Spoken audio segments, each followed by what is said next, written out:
title today is Another Reason That We Don't Make Disciples of Jesus. So as we're looking, have y'all noticed this so far as we've looked at some of these sayings of Christ, especially some of the recent ones? We look at that and we're like, yeah, that's why we don't teach that in church. Right? And that's why we just make Christians and we teach them select verses from select books, and we don't dig too deep into what Jesus said because that's just too much. Well, that's kind of where we're at again today. So review first. Let's look back at the Great Commission. So therefore go and make disciples of all nations. And I kind of cut the middle part out and put the last part. And teaching them to obey everything I have commanded you, which that is somewhat redundant or repetitive. There's Jason. Did you get your phone? Okay, thank you. Maybe someone took it. We were getting concerned. We were a little worried. Okay, we're good. All right. So let's look again at the Great Commission. Therefore, go and make disciples of all the nations, teaching them to obey everything I have commanded you. So, because we don't live in a time where discipleship and disciples is a common thing, Jesus was gracious enough to include in there a definition of discipleship so that we can never say, well, that's not what a disciple is. In the first century, they would have understood that a disciple is someone who keeps everything that their master commanded. But because we've lost that definition over 2,000 years, Jesus made sure that he put in there what a disciple was, someone that keeps everything the master commanded. So teaching them to obey everything I have commanded, right? So let's look real quick at this first one. This is the one that we looked at last week, and this is Matthew 6, 19 through 24.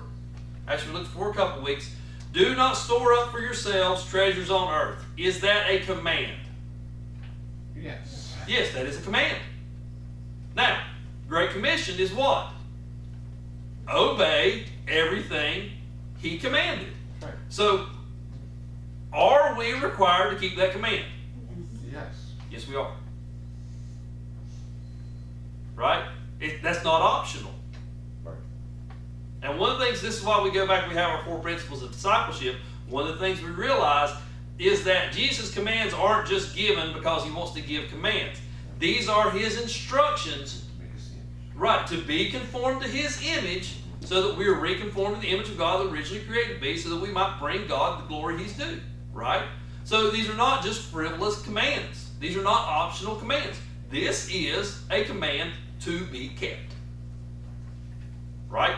Do not store up for yourselves treasures on earth. Now, we talked about that this is not, okay, well, just blow your money and don't wisely save money, because we look, and there's other places in the Bible that tell us it is a good idea to save up for the future. It's just you need to have a conversation with God about when you're saving up for the future versus when you're hoarding wealth so that nobody else can have it. That's right. There is a difference. And well, I don't know when I crossed that line. You know when you crossed that line. If you're having an honest conversation between you and Jesus, you know when you've crossed that line, right? If you're saved and you have the Holy Spirit, you know when you cross that line, right? So just the point being is, I don't know what God is telling you to lay up for the future. You know what I mean? And I don't know what he's telling you to give away. Have an honest conversation with him and make sure you're not just laying up treasures on earth for the sake of laying up treasures on earth, right? All right, so do not store up for yourself treasures on earth where moths and vermin destroy and where thieves break in and steal. But store up for yourselves treasures in heaven where moths and vermin do not destroy and where thieves do not break in and steal. We talked about there's different kinds of treasures in heaven. One of the things that Jesus said was use the unrighteous wealth of this world to make friends for yourself so that when it's gone, they, meaning the friends you have made, will welcome you into eternal dwellings. Well, what's the only kind of friend who will welcome you into eternal dwelling? Another disciple of Jesus, right? So there's a couple different types of things you can lay up in heaven, one being other people, right?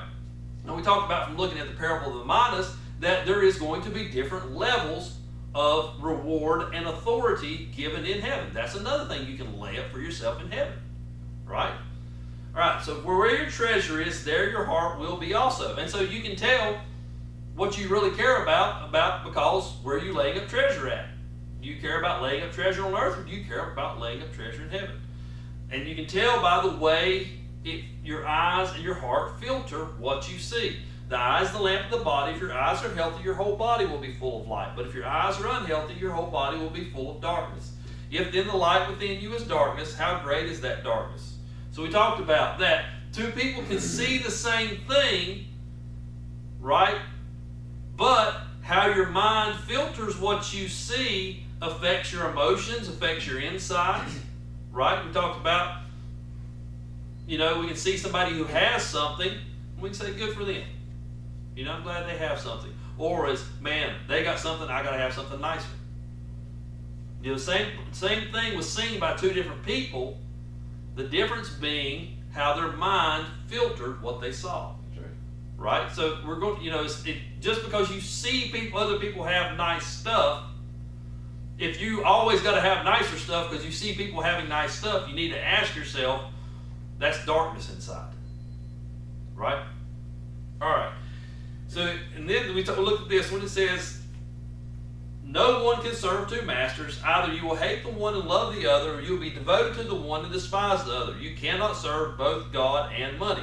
So we talked about if we take the name of two masters and put it back into that statement, it's very, very revealing, which is what Jesus wanted us to do. There were times when he said things, and it takes contemplating on what he said to really figure out what he said. And so it really, you look at that, and we've heard that said, but have you ever stopped and said, wait a minute, let me take the name of the two masters he gave and put them back in that statement and see what that sounds like. It says, no one can serve two masters. Either you will hate God and love money, or you will be devoted to God and despise money. You cannot serve both God and money. So there is no, I love money, but I love God too. According to Jesus, that does not exist. Right? And again, we're a disciple, he's the master. All right, so let's move on to the next section. Now the next section, the reason we went back and reviewed that section is because the next section begins with the word therefore. And anybody's ever heard that trick about when you see therefore in the Bible? What's that?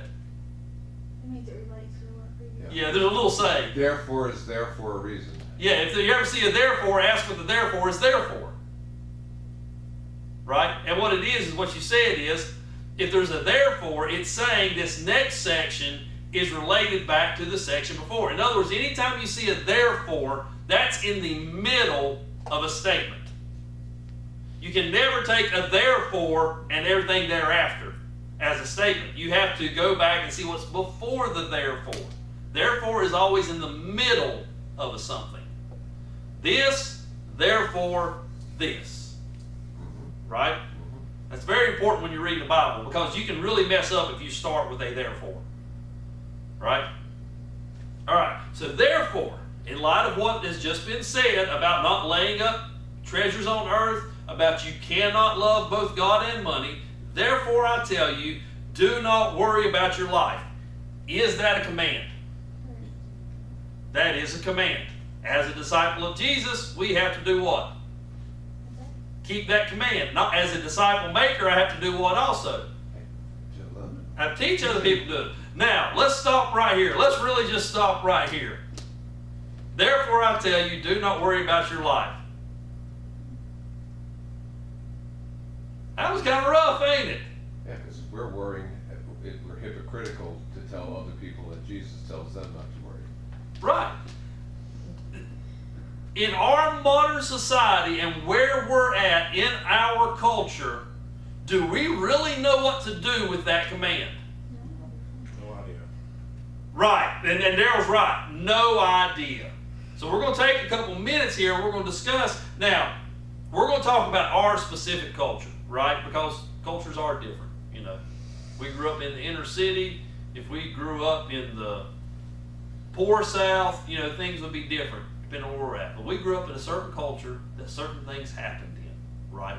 That led us to this point where we believe in Jesus and we want to be disciples of Jesus, but we are completely befuddled by this command. I mean, let's be honest. Let's not pretend. We are completely befuddled by this command. So let's think about how we got here. Let me finish reading this. And then let me read through these, and then we'll come back and we'll talk about them some. Therefore I tell you, do not worry about your life, what you will eat or drink, or about your body, what you will wear. Is not life more than food, and the body more than clothes? Look at the birds of the air. They do not sow or reap or store away in barns, and yet your heavenly Father feeds them. Are you not much more valuable than they? Can any one of you, by worrying, add a single hour to your life? And why do you worry about clothes? See how the flowers of the field grow. They do not labor or spin. Yet I tell you that not even Solomon in all of his splendor was dressed like one of these. If that is how God clothes the grass of the field, which is here today and tomorrow is thrown into the fire, will he not much more clothe you, you of little faith? So do not say, what shall we eat, or what shall we drink, or what shall we wear? For the pagans run after these things, and your heavenly fathers know that you need them. But first seek his kingdom and his righteousness, and all these things will be given to you as well. Therefore, do not worry about tomorrow. So he repeats it, right? Do not worry about tomorrow, for tomorrow will worry about itself. Each day has enough trouble of its own. Amen. So let's talk about how we've gotten into this situation in our culture where these commands, this set of commands, completely and totally befuddles us. Okay. Does everybody understand the concept of disposable income? You know what I'm talking about? Yes, you know what I'm talking about. Disposable income is once you have paid all your bills, set aside savings, you still have money left to spend on something else. Right? Does that always exist in every culture? No, it does not. It has existed at different times in culture in different places, right? Actually, in the time that Paul wrote this, there are people that have disposable incomes, right? The Greeks, the Romans, some of the Jews have disposable income, right? Just because it was way back in ancient times doesn't mean there were times. But even in recent history, right, have there been times where complete and total cultures, nobody in the culture had disposable income, right? So locally, let's talk about our local culture. Let's go back to, say, my grandfather's generation when he was growing up in the 30s and in the 40s in this area. Right? Now, there was industry in America, and there was some industry here, but there wasn't a lot yet. There was a lot more people living on farms. And 100% every single day, all day long, working on the farm, getting most of their sustenance from the farm. Right? Did they have much disposable income? No, they did not. Right? How many pairs of clothes do you absolutely need? One. Some of those kids growing up on those farms, and some of the adults, how many pairs of clothes did they have? Say we're lucky. One. Was it brand new when they got it? Probably not. Right? Now, I know one family, they had 13 kids, right? So they got one pair of new shoes every year because they had to have shoes to go to school. But they didn't load all 13 kids. They took a stick, right? Took one stick and marked every kid's foot on the stick. They went to town. They used that stick to buy shoes, and the shoes they brought home to you, that's what you wore for a year. That's a true story. Didn't matter. They had 13 kids. They lived in it was either a one or two room house. Right? Some of those kids are millionaires now. Okay? True story. True story. When they were kids, and they were wearing that one pair of shoes that they didn't go to town to pick out that might or might not have fit their foot right. Right? And they were probably just wearing a pair of overalls, and it probably was been worn by several kids before them. Right? Do you think they were really worried about their clothes? Because even if they did worry about their clothes, it wouldn't have mattered, would it? You know? Did they worry about eating? I mean, did they worry about eating food beyond what they grew? No, they didn't. And now that we're talking about just 2 generations back. right? And where we live at, just 2 generations back, was this command easier for them to keep? Actually, yeah, it was. Their culture made it easier for them to keep this command. Right? What about everybody else was in the same? Because most everybody else, there were some people who were wealthy. There was some industry going on, and there were some people who were wealthy. So there were some people who could have bought nice clothes and did buy nice clothes and had nice things. But the vast majority of the people that lived in this area did not. We're talking 30s, 40s. Now, industry really picks up in this area after World War II, right? It continues to pick up even more, gain steam, and industry really takes off in this area. You know, the furniture industry, of course, textiles. Textiles were actually here even in the early 1900s, even in the 1800s, textiles were here, but they really didn't take off. And so they really took off. Furniture really took off. Furniture here was actually here before, but it really took off then because it wasn't just that it took off here, it was that it began to sell in the rest everywhere else, right? Not only that, then you had hosiery pickup, right?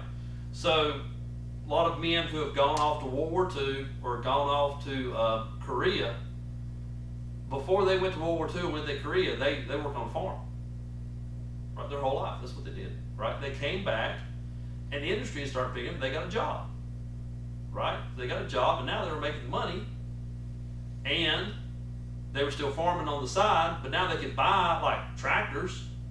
So farming was easier. They could buy hay balers and a lot of things. And so life was easier. They could buy washing machines instead of having to wash it on a washing board. They could get a pump and have water pumped out of the well instead of having to draw it up out of a bucket. You know, they could actually put a bathroom in their house instead of having a outhouse.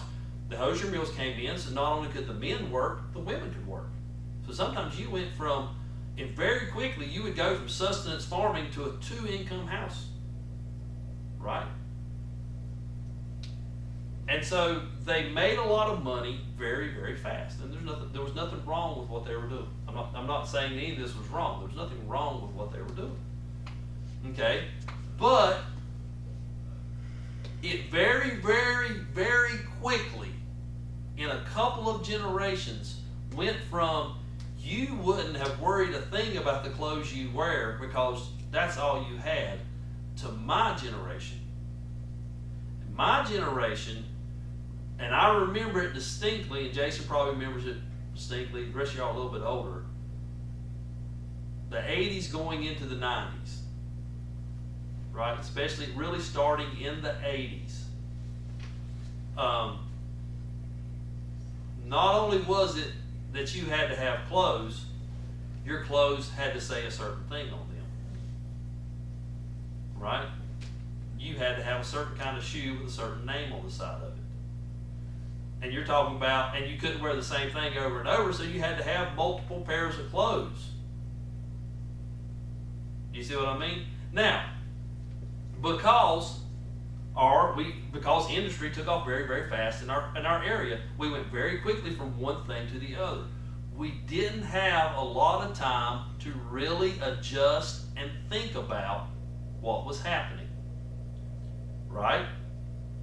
So if you think about the church, and I'm not faulting anybody, and I'm not throwing rocks at anybody, but this is kind of what happened. You went from, you had very, very poor people in your church to all of a sudden you had people who were making quite a bit of money. And they kind of missed the mark. Rather than stopping, hitting the brakes and saying, hey guys, something's happening different here. Right? Let's have a really serious talk about money and what we do with our money. It was basically this. I'm making a lot of money now. Okay, 10%. 10%. Yeah. Bible says 10%, 10%. And the guy on the other end says, okay, so you're saying 10% to you. And I get 90. I get 90. And after everything else is paid, whatever's Right. left, I can do whatever with. Yeah. I think that sounds good. Sounds good. And that was the deal that was made. Right? That's the deal that was made. In our area was, you give the church 10%, you keep 90%, Whatever that 90% is disposable income, Boats. whatever you want to dispose it on, dispose it on. Right?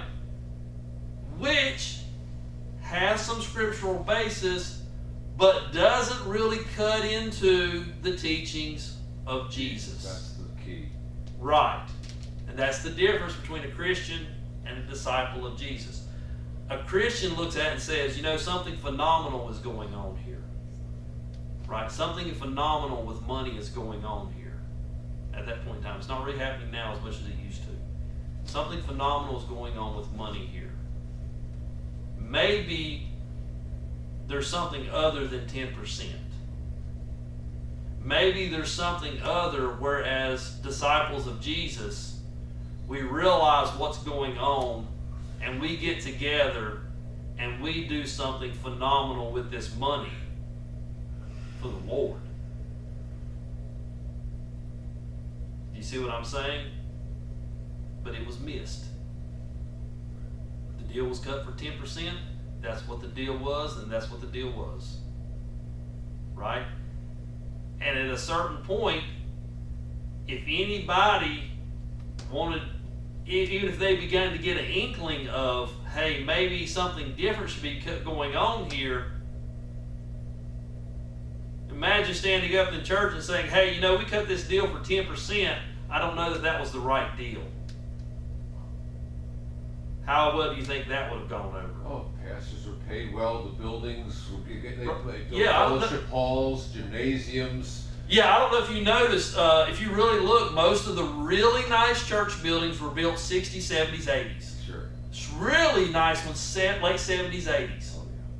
Right? When the economy was good. Some really, really nice church. Why would the pastor set up the 10% was actually a really good deal?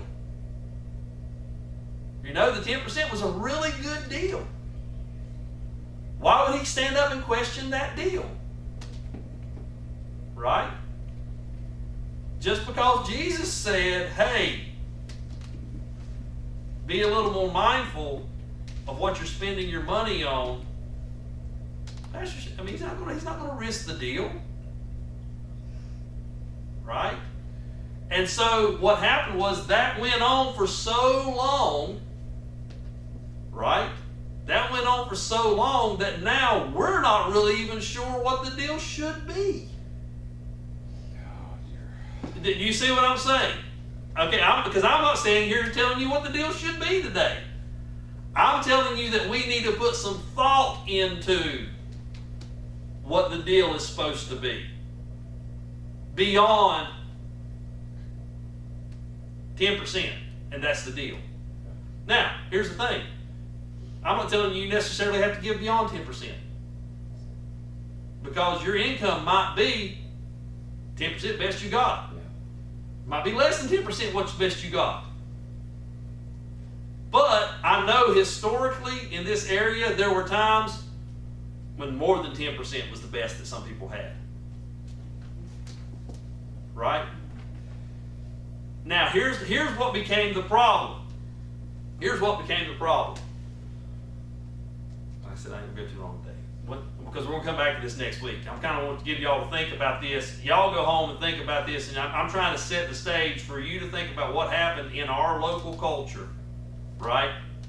What Jesus said and how we kind of missed the boat, and because we missed the boat, we're so far deep in on this end now that it's really hard. Again, think about had it been addressed early on in the situation in the churches, right? Had it been a pastor stood up and said, hey, something phenomenal is going on in our community.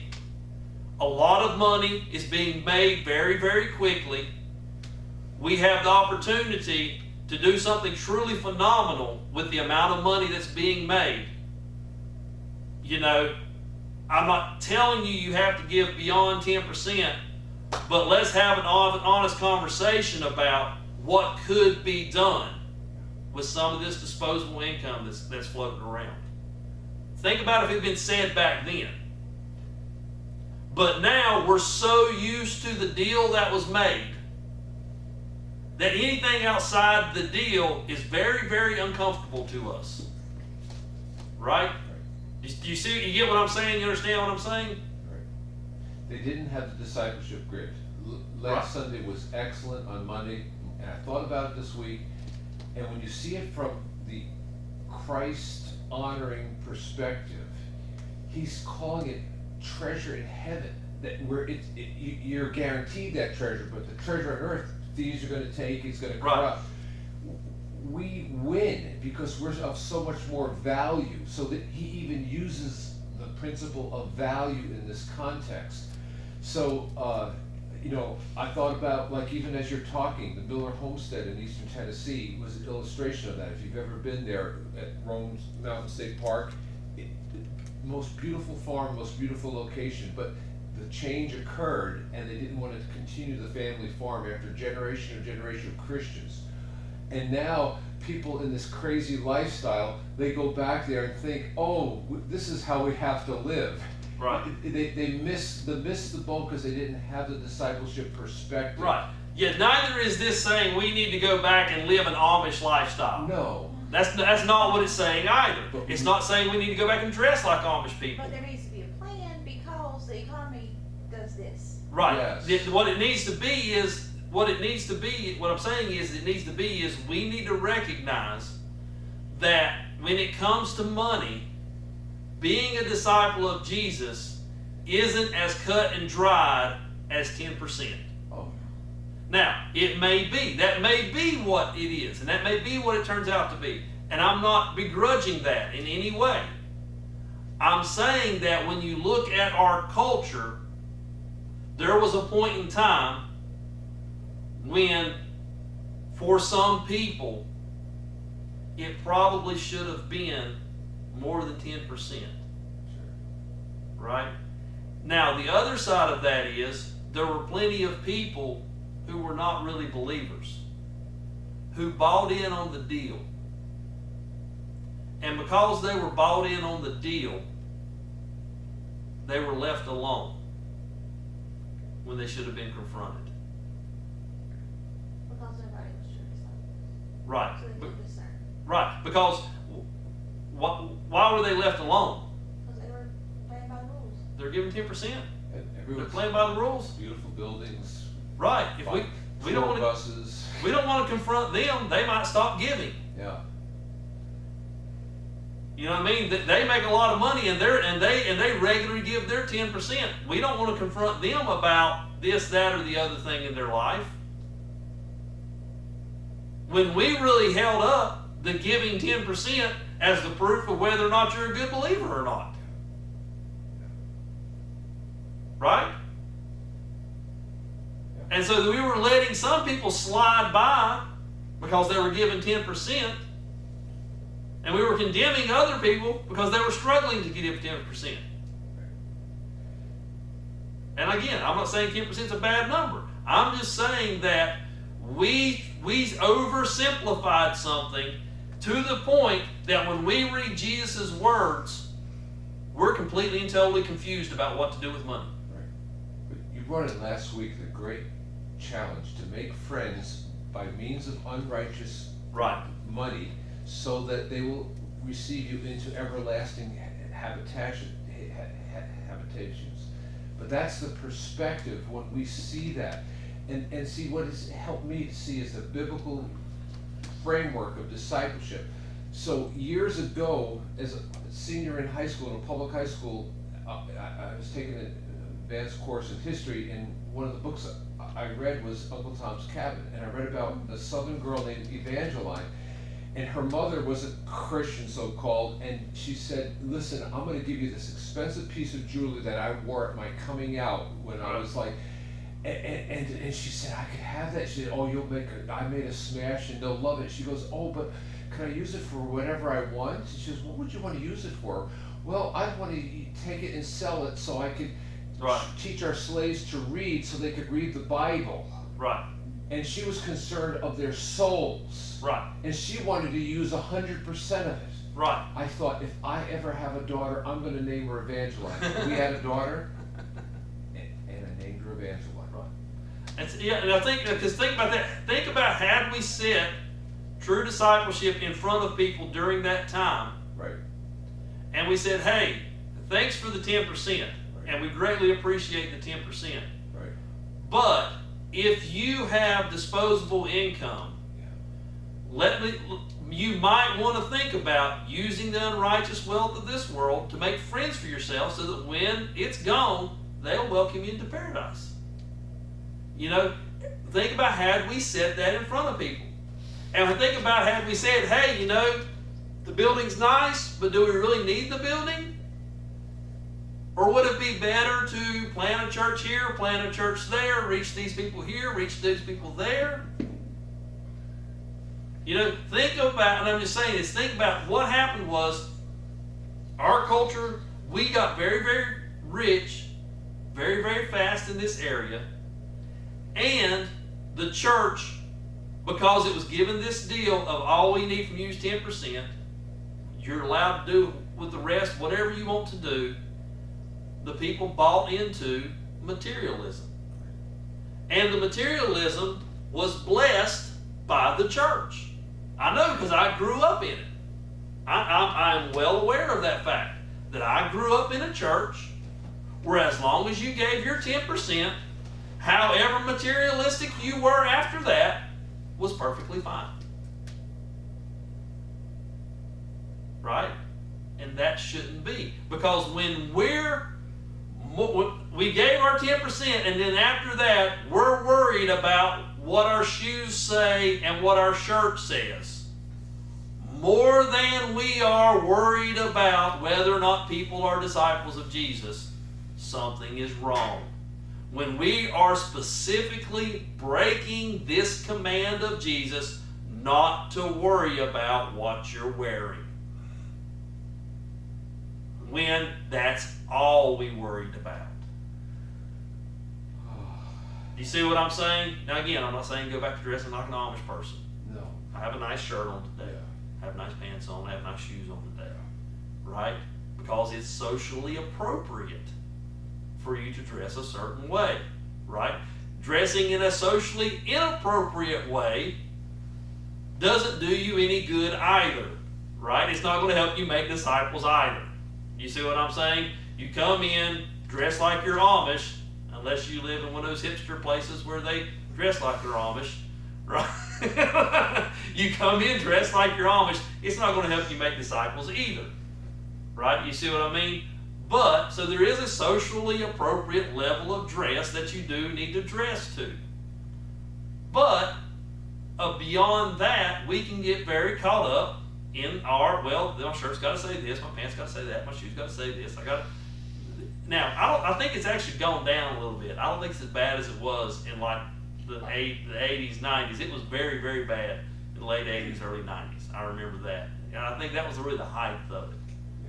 Right? But what I remembered was all of us who were Christians were into it. You know what I mean? All of us were into it. But yet then I go and I read this command of Jesus, and I'm like, wait, that doesn't fit what we did. Right? Now, I just want to hit that one. And now, let me want to say, too, that I'm not picking on clothes so much, and I don't think Jesus is picking on clothes so much.